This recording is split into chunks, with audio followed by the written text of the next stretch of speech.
ठाण्यामध्ये महायुतीतल्या बंडोबाचा अखेर थंडोबा झालाय। नवी मुंबईत नाईक समर्थकांनी म्हस्केंच्या उमेदवारीला विरोध केला होता, तर ठाण्यामध्ये संजय केळकर नाराज होते। पण भाजप श्रेष्ठींनी दिलेल्या कानपिचक्यांमुळे बंडोबा आता थंड झालेत। पाहूयात।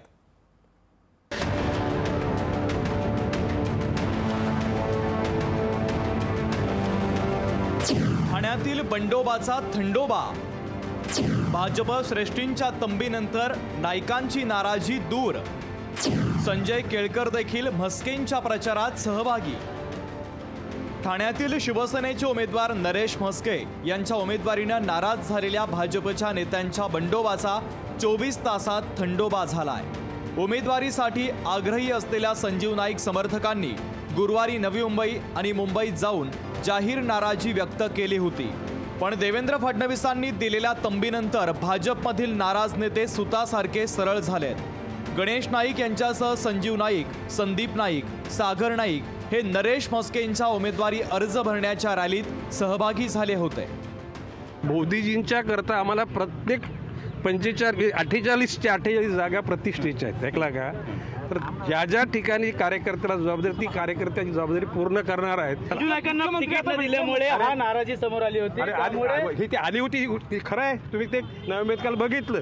परंतु कार्यकर्त्यांना आम्ही सांगितलं की मोदीजींना तिसऱ्यांदा प्राईम मिनिस्टर बनवण्याकरता आपल्याला सर्व गोष्टीला दाबून धरायला लागेल आणि आपल्याला योग्य पद्धतीने काम करायला लागेल। नाराजांच्या बैठका घेणारे आमदार संजय केळकरांनी देखील बंडाचा झेंडा गुंडाळून खिशात ठेवलाय।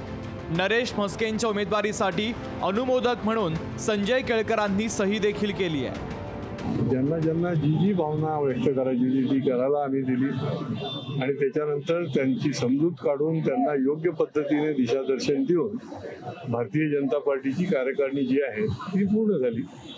कोणी राजीनामे वगैरे दिलेले नाही, त्यांनी फक्त भावना व्यक्त करताना सांगितलं, त्यांनी ताबडतोब मागे घेतले। भाजपचे नेते नाराजी विसरून सोबत आल्यानं नरेश म्हस्के उमेदवारी अर्ज दाखल करताना निवांत दिसत होते। नाराजी व्यक्त करणं किंवा नाराज होणं हे काही चुकीचं नाही आहे।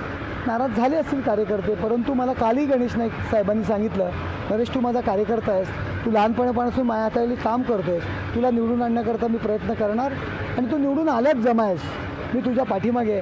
आणि आज स्वतः ते माझं फॉर्म भरण्याकरता आले। ठाण्यामध्ये राजकीयदृष्ट्या वरचढ ठरलेल्या भाजपनं शिवसेनेला आपली ताकद दाखवण्याचा प्रयत्न केल्याचं सांगण्यात येत आहे। पण पुढच्या काळात भाजप ठाण्यावर प्रबळ दावेदारी करू शकतो याची चुणूक मात्र भाजपनं दाखवलेली आहे। शुभम कोळी, लोकशाही मराठी, ठाणे। लोकशाही मराठी, ऐका, पहा, जागरूक रहा।